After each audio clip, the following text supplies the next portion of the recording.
Hey everyone, how's it going? I am Xeracon, I am back once again. Today we'll be looking at an individual who not only encourages, but defends exclusives and their anti-consumer nature. So I watch the YellowFlash's videos occasionally, so seeing his YouTube posts is not uncommon for me. Yesterday he was talking about AT&T allegedly selling off WB Interactive. I decided to check out the comments and I saw this one. If Sony or Microsoft are smart, I would run to that office and start making deals as fast as you can before these others get to them. Now, at the time, I wasn't even considering a company like Sony or Microsoft buying them. I was thinking more along the lines of Ubisoft or Square Enix in regards to the size of the company, being able to do something like that. Or something that would be logical. But after reading that immediately set off warning bells in my head. I knew exactly how it all could play out. I replied, no. Having a third party enter into a potential exclusive deal is a terribly anti consumer thing. We've seen this thing before, we know where it goes. At best, if one of these companies bought WB Interactive, there would be a timed exclusive release. It's not ideal, but it's a bad practice. If a game is being released on multiple platforms, just release them all at once. It's just a poor excuse at attempting to get consumers to buy a specific console. But worst case scenario, we get a PS4 Spider-Man or Bayonetta 2 situation where the games are pure exclusives. They could be on other platforms, but they are locked behind a deal. This is where the defender of exclusives enters. This person responds to me and says, no, it's not. Anti-consumer would be one of the crappy publishers like Activision or EA buying up these studios and ruin the amazing franchises with intrusive monetization methods and close the studio if they didn't reach unrealistic sales. I'd much rather them go to someone like Sony who grow their talent and don't intrude too much into the creative vision of developers. Exclusivity isn't anti-consumer. 90% of the best games are exclusives, and there's a reason for that. So there's a bit to unwrap here. First, I can somewhat agree that Activision and EA would possibly do something cruddy with microtransactions. However, let's not ignore the fact that WB Interactive and NetherRealms haven't done anything like that before. While not on the same level of scummy, they have sold available skins and characters as DLC when they were available roughly around launch.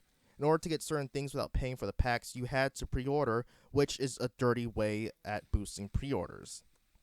And what was that about Sony not intruding?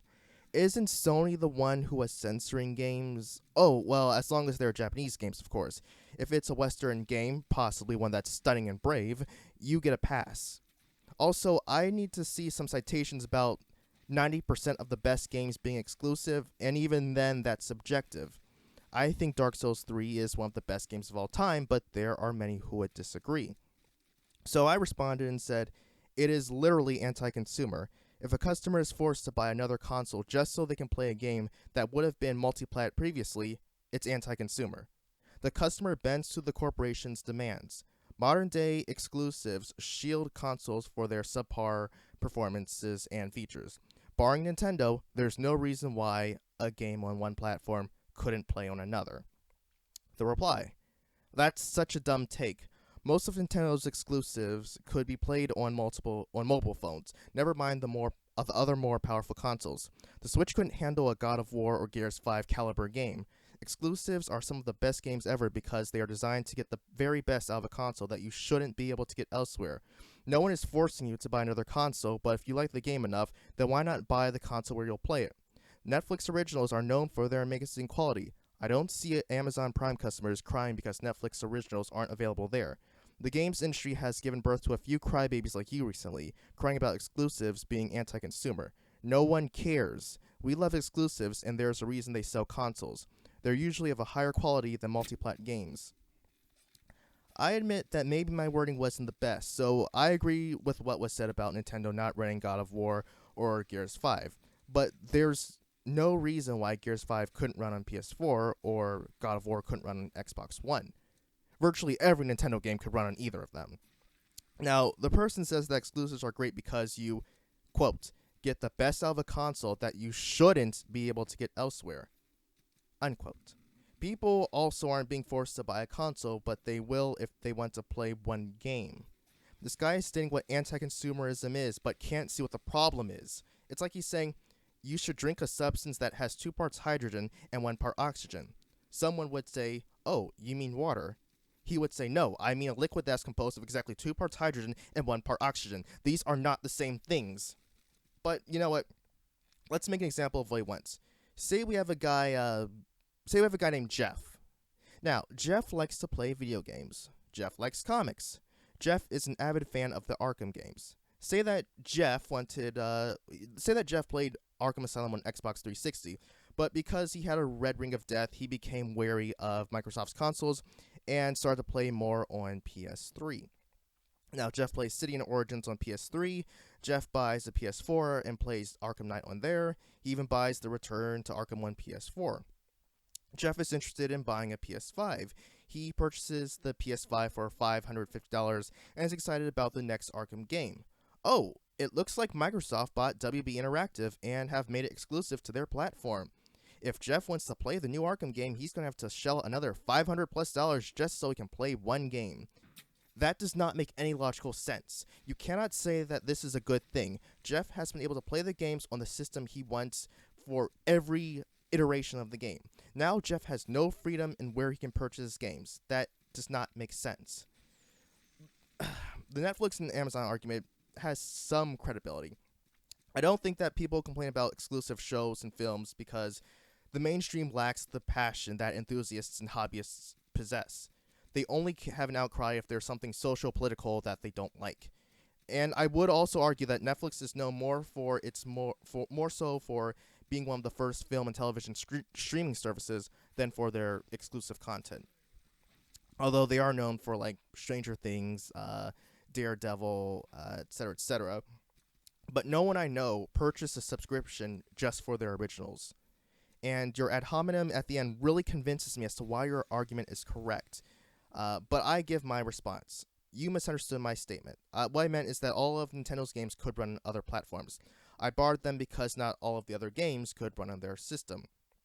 You mentioned that exclusives get the best out of a console, but why that console when it could be inferior to other consoles? Heck, it would be inferior to PCs.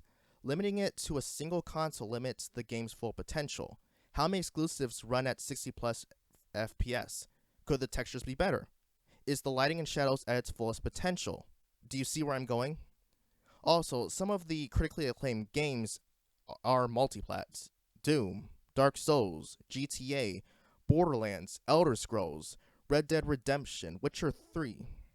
Oh, sorry, I added that part about Elder Scrolls, but these games have shown great quality and were not restricted to a single platform. According to Wikipedia, the top 10 best-selling games of the past decade were multiplats, with one exclusive, that being Mario Kart 8. And I'm not crying for a handout. I'm saying that intentionally limiting a game's availability for the sole purpose of selling inferior hardware when it could have been multiplat is scummy.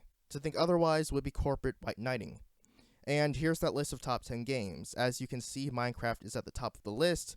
It would never have gone to this spot if Microsoft just kept it exclusive to their platforms.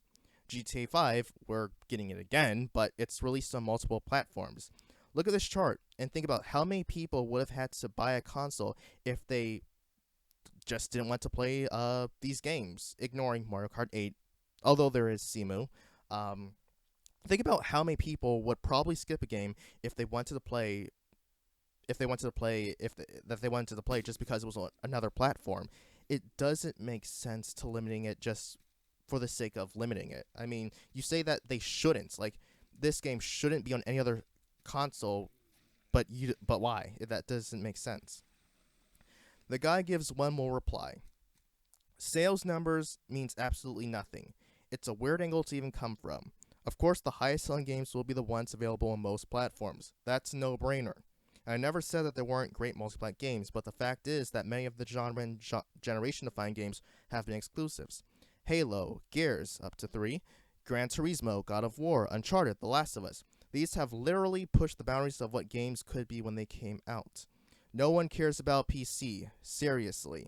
Not a single game is developed with PC in mind. They are all developed for console, and then just take advantage of higher textures and frames per second that PC can't deliver. Other than that, they are made to do what the current gen of consoles are capable of. So again, no, consoles are not anti-consumer. Without them, you would never truly know what a platform is capable of, because in your perfect world, all games would be available on all platforms. And so, how would that work? All games would have to be developed with the lowest common denominator in power, so no game would ever push itself beyond the rest. That would lead them to reason that there doesn't need to be multiple platforms, and everyone should just play on one of you're all getting the exact same product anyway. See where I'm going? No one's white knighting for a corporation here. You're just an entitled crybaby. Go cry somewhere else, mate. I'm sure there's a soy versus meat video you could be virtue signaling on instead. Before I go all out on this, let me give you my reply to this fellow. No one cares about PC. Yet even though Microsoft and Sony are making console exclusives, they're putting their games on PC, and they make their consoles try to be like PCs. If we were to ignore PC as the highest potential for a game, why would someone make an exclusive on weaker hardware if they truly wanted to push the limits, as you put it? Who would make a game for a PS4 Pro when the One X has more potential?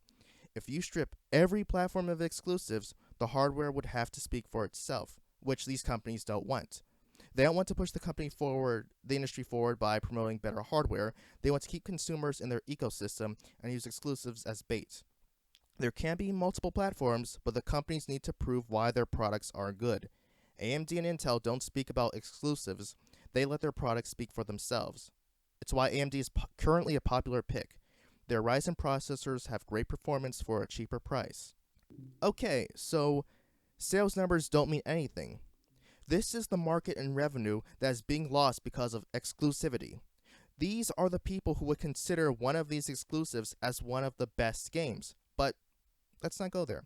I provided evidence, granted it's Wikipedia, of objective data. These people bought these games because they thought they were good or would be good. Again, you bring up no evidence supporting who says that the best games of all time are exclusives, because they're subjective. And the PC thing, I would dismiss it as hyperbole, but you mentioned it being an absolute 3 times, so I must take this statement as you being serious. Not a single game is developed with PC in mind. Doom, every Fallout before 4, every Elder Scrolls before 5, CSGO, Total War, PUBG, Valve's games, Smite, League of Legends. Look at the real-time strategy genre. If no one cares about PCs, then I suppose the devs can go on their console and develop the games on there. No one cares about PCs. Nintendo actively takes down emulator sites and has used ROMs on the internet to emulate their own games. No one cares about PCs. Henry Cavill and Terry Crews beg to differ.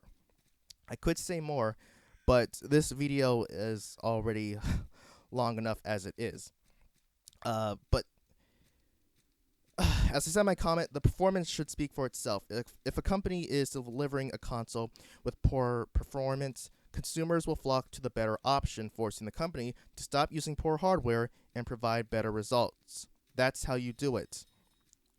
If you honestly think that having a game be exclusive is good for consumers, that they have to spend money to buy another product that they don't even want just for one game, then you're out of your mind. But that's going to do it for today, everyone. Thanks for watching this video. I appreciate it. This came out of the blue. I was not intending on making this video, but here we are. So go follow me on Twitter, subscribe if you want. And until next time, I am Xeracon signing out. Have a good one.